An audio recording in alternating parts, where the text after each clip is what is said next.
Well, hello, my algebra people of the world. I hope you guys are doing great. So this is going to be one super long video on everything.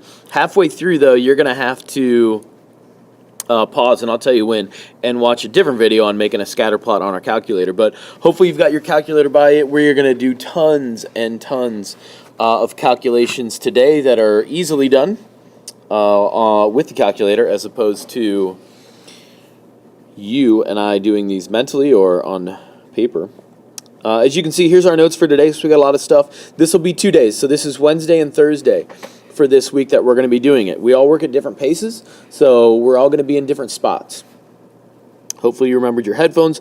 Otherwise, you're at the mercy of your friend who you're both sharing an earbud with, and hopefully you do not have any ear cooties. You'll see our homework over here. That's our independent practice for 8.3. So that will be your homework over our long, not 2-day weekend, but 3-day weekend. So the end of Thursday, you'll be able to get going on that. But let's go ahead and let's dive right in with our good friend that we will call linear regression. Okay? And basically, linear regression sounds super fancy. And all we're really doing is we're analyzing still these lines of best fit, and we're going to be able to figure out which ones are better fits than other. And we're going to do a little bit of that here initially with this calculating squared residuals activity. But we're going to do that, and then more importantly today, we'll be able to figure out how to create scatter plots on our own, and then how to make how to get our calculator to make those equations, which we call a linear regression equation, how we get it to do that for us. Okay, so we start off today by still looking at this median age of women over time, right? That we were working on that back on I think Monday and Tuesday. We used that example. So I know I said it in class, right? But it's on here again. If everybody drew that line of best fit, we would have all these different lines, right? And because we've got all these different lines, we would have all of these different equations, right? If we were to make the equations by, using some points on there, we would come up with all of these different equations. Which one is better, right? Is mine better? Is yours better? Is the person sitting across from you, is their equation better? Well, there's a way we can figure that out, right? And it's, we use those residuals again, but now we do something, and we did it on the practice sheet the other day, right? We use this thing we call square of residual. Basically, we're going to square, right? We're going to square or multiply that residual by itself to get this. So here's what we've done. We're going to use this equation right here, 0.25x plus 29. And we're substituting, again, this is this data in these two columns, right? This is all of my given data. Okay.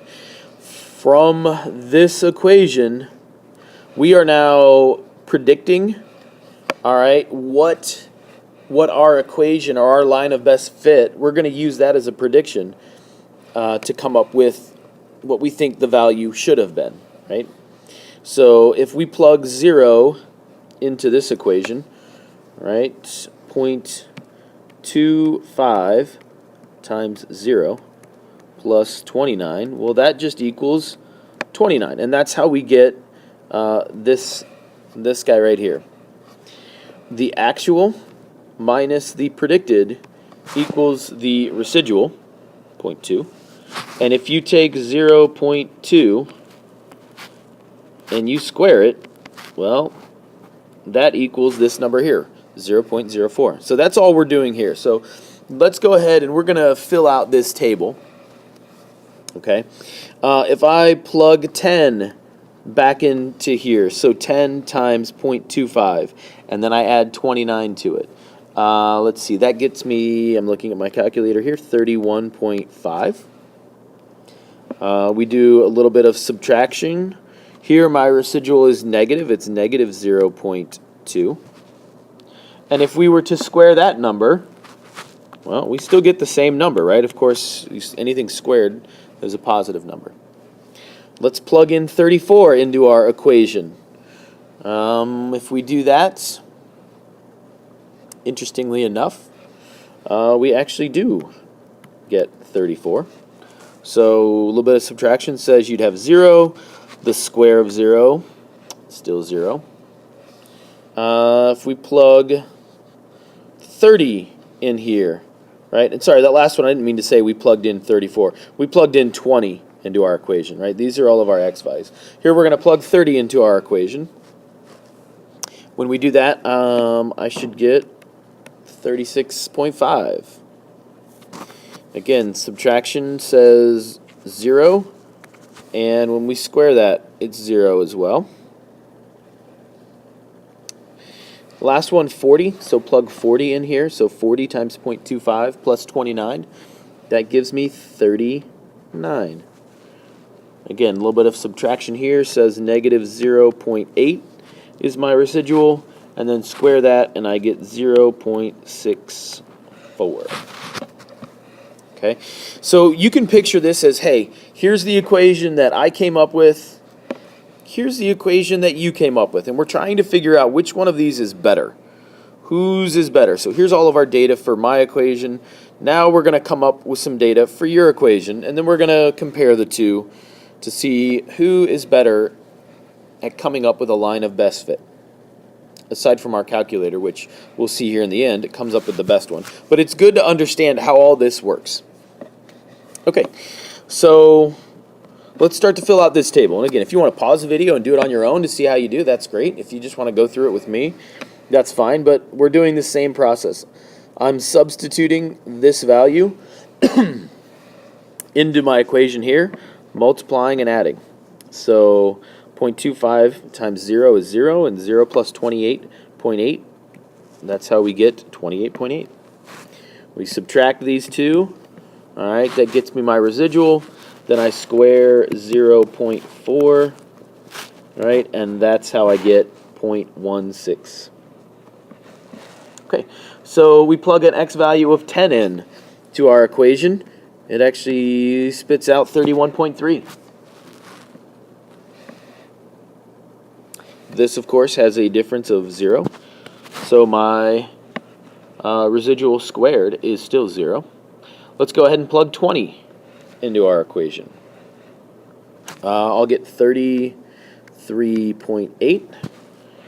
Okay, a little bit of subtraction says 0.2. All right, we're going to square 0.2, and I'll get 0.04. There you go. Okay, now let's do 30. Again, we'll plug 30 into our equation for x. 36.3, it looks like. Subtraction, again, 0.2. It's a popular number today. Square 0.2, and I get 0.4. 0.04. And let's try 40. So we'll plug 40 into our equation. A little bit of multiplying and adding, 38.8. Our residual is a negative number this time, so it's negative 0.6. But when we square that, it, of course, will be positive 0.36. Okay. So there you go. Part A all done. Part B now, it wants to know about the sum of squared residuals for y equals 0.25x plus 29. So what is that number? Okay, so this number comes from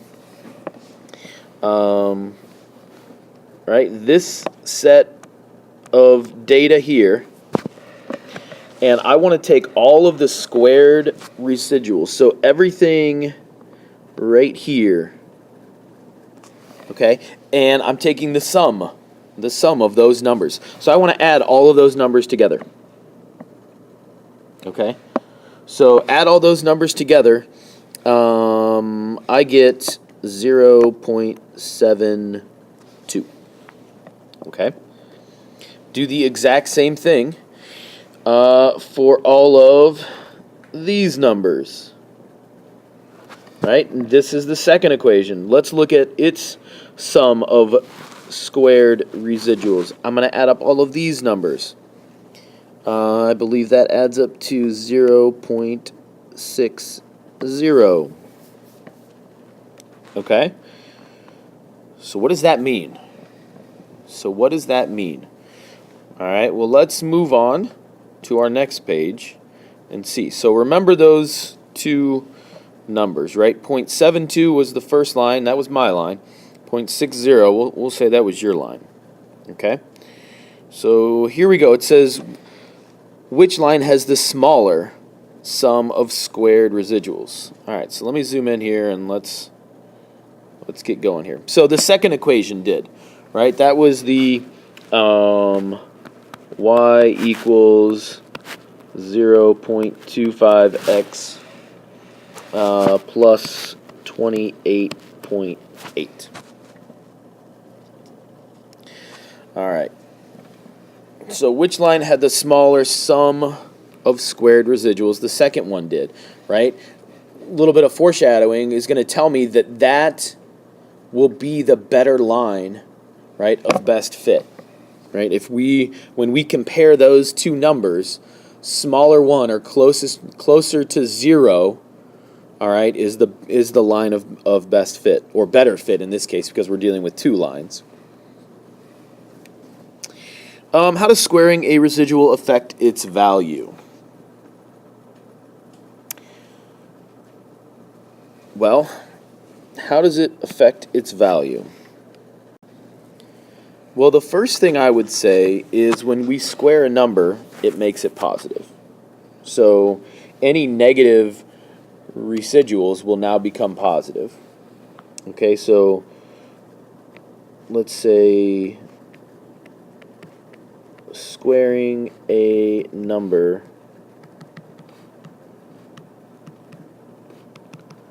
will make it positive. Right? That's the obvious thing that it does. But think about what it will do to our residual number that we initially get.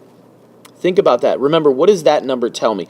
That number tells me how far you are away, right? Your actual minus your predicted value. So for those lines of best fit, right, for that equation to be a really good fit, I know if I have a really small residual number, and we saw some of those, right? We had 0.2s, all right, a lot. That's really good, right? That tells me, hey, our model is pretty close. Well, if you square that number, right? So in instance, if you look back when we squared 0.2, right? If we squared 0.2, what did that turn into? That turned into 0.04. Think about what that just did to your number. It made your number smaller. What would happen if you had a really large residual? Like, let's say you had the number, anything bigger than 1. Let's say you had the number 2.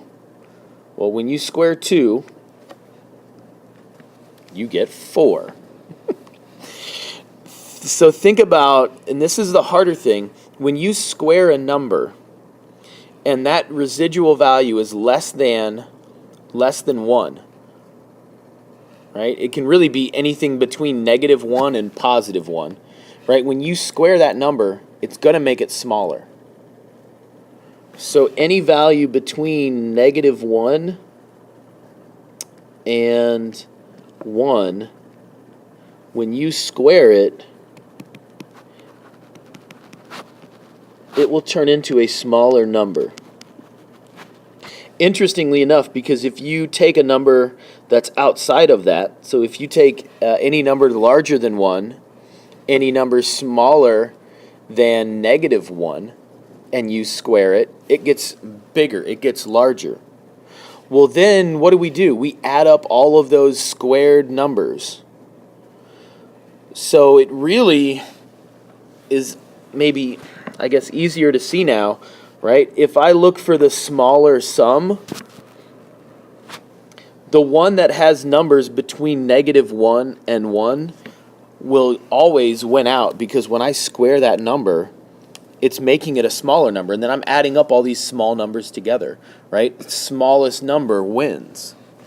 So that's really what squaring that residual does, right?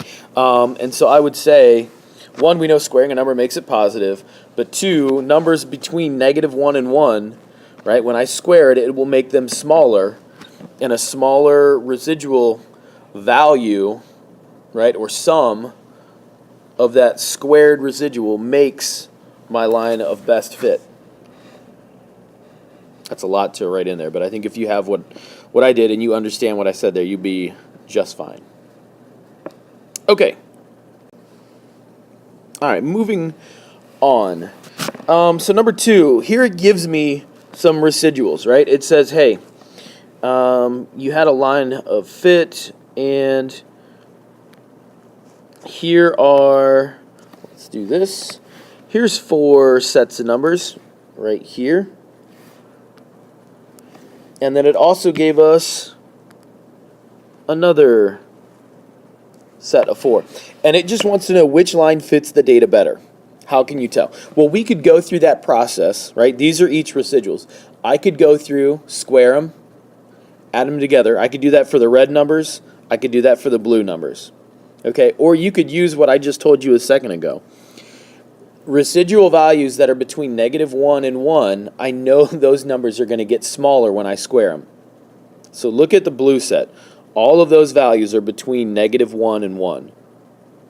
Look at the red set. All of those numbers are larger than 1 or smaller than -1. So when I square it, those numbers are going to get much, much, much larger. So I think we have enough right here just to use our intuition, all right, and say which line fits the data better. I'd say the second set of data. Well, that is not a very good D. How can we tell? The sum of the squared residuals will be a smaller number. Right? It'll be a smaller number when you compare it to the red, right? The 4 numbers or 4 residuals in red.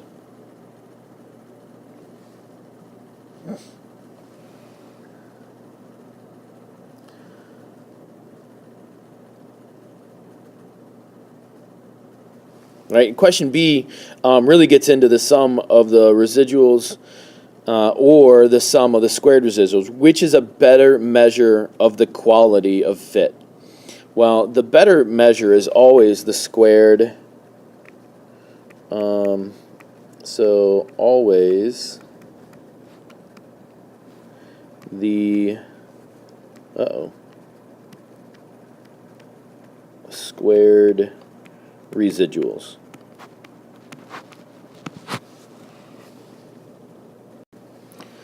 You know, if you think about, if you just took the sum of the residuals, right, or if you added up all the numbers in the blue box, right, you know, thinking about additive inverses or numbers that are opposites are always going to cancel themselves out, you know, we're really left with not a whole lot. I'm left with roughly about 0.2, right, for that.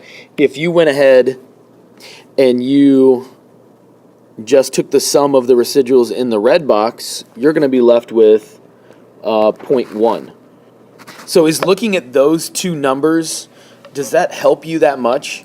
Not really, because you know those two numbers are really close, and so I can't make a determination of whose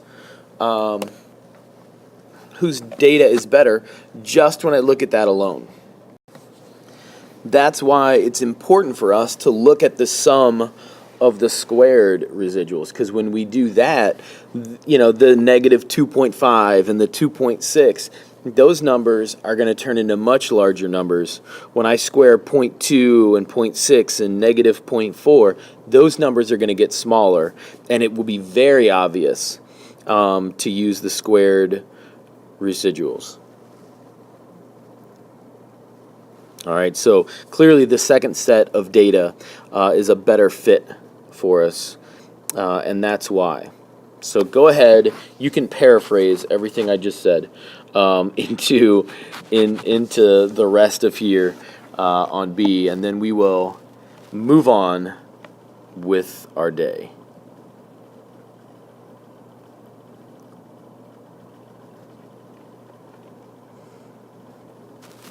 Okay, so comparing squared residuals, here we go. So I've got two lines. You can see the green and the blue one. They probably don't show up that well on your notes. I've got 4 data points, right? X and Y, right? Nothing interesting here. They've just given us 4 ordered pairs. They've graphed them, and then they've come up with these 2 equations on their own: 1/2 x plus 3 and 1/2 x plus 2. It is our job to figure out which line is a better fit. All right, let's all take a guess as which one we think is better, right? So you can take a guess if you think the green one, 1/2 x plus 3, or the blue one, 1/2 x plus 2. Lock in your guesses. I've got mine. Okay, go. All right, so we're going to look at those on the next page.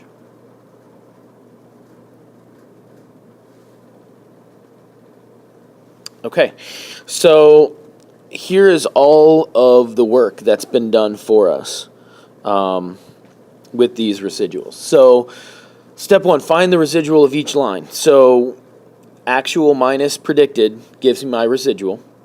So it does that for the green line. Use the x values of 2, 4, 6, and 8. Plug them into the equation, 1/2 x plus 3. Right? 2 times 1/2 is 1. 1 plus 3, 4.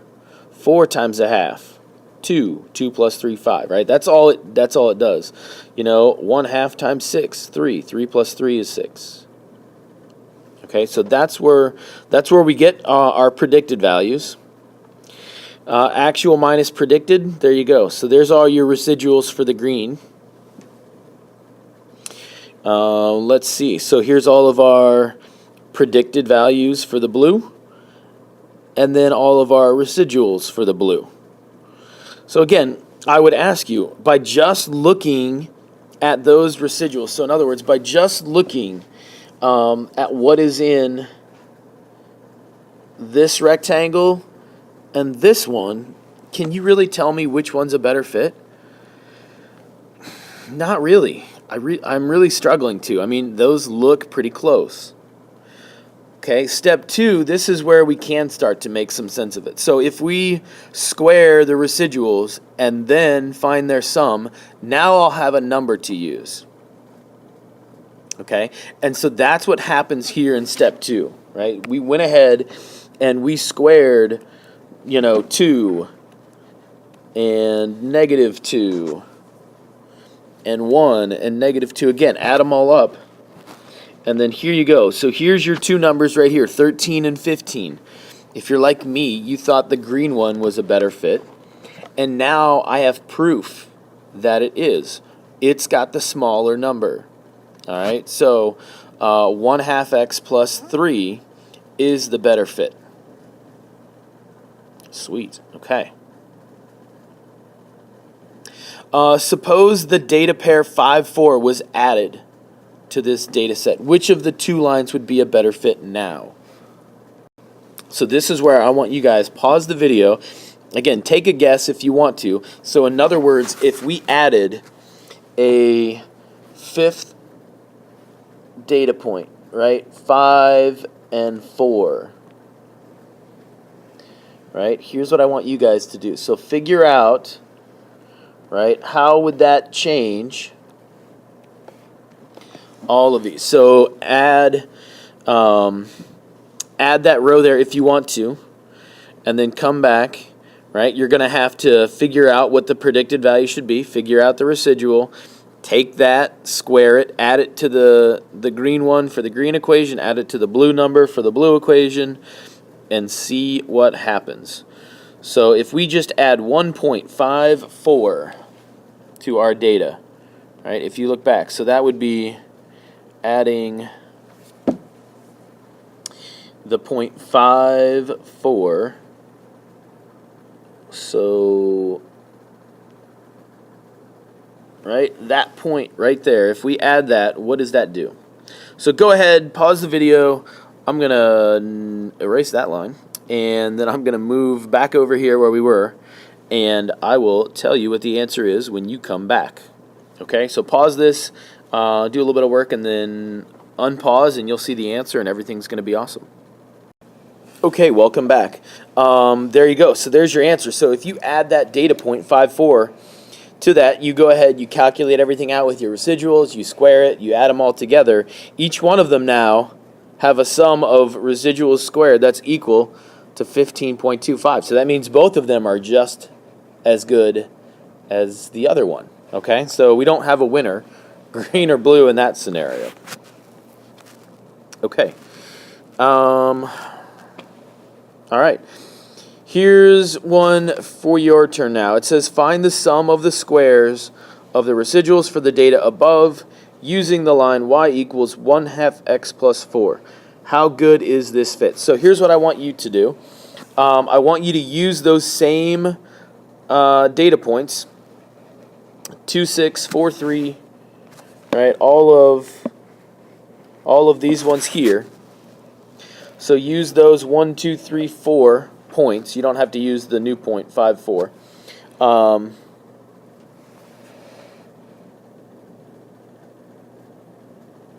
And figure out how good or not good is that line compared to the other two. Again, 1/2 x plus 4. It's got the same slope.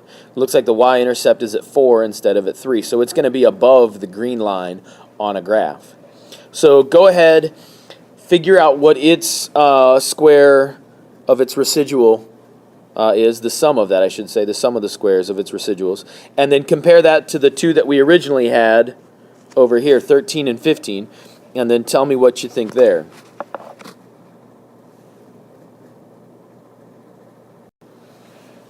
Okay, so here's what we got. So when I went through and did everything, it looks like the sum of the residuals squared is 19. Again, if you got a number bigger than that, I didn't want you to use that new data point it gave us, that 4, 4, 5, or I'm sorry, 5, 4. So if you got a number bigger than that, you probably use that. So it's not as good as the other two lines, being that their squared sums were 13 and 15. So green line still wins out. At this point, here's what we're going to do. I'm actually going to break this video up into 2 videos. So at this point, before you can start this, right, you need to go and look at the video on creating a scatter plot. So it's a super short video. It's only like, I think, 3 minutes or 4 minutes long. But it will help you, show you how to create a scatter plot, because the calculator that we see here, this is not the one we have. This is an old TI-84 Plus. So if you have an 84 Plus, you could do this, or you could use the step 1 and step 2 that they show you here, right? And then correspondingly the steps on the next page, 3, 4, and 5. But for the rest of us who do not have that, because we have the lovely Inspires, I made a quick video on how to do scatter plots using the Inspires. So you can watch that, and then you'll pick up video notes part 3 after that. Okay, hope you guys are doing great. I'll see you in a bit.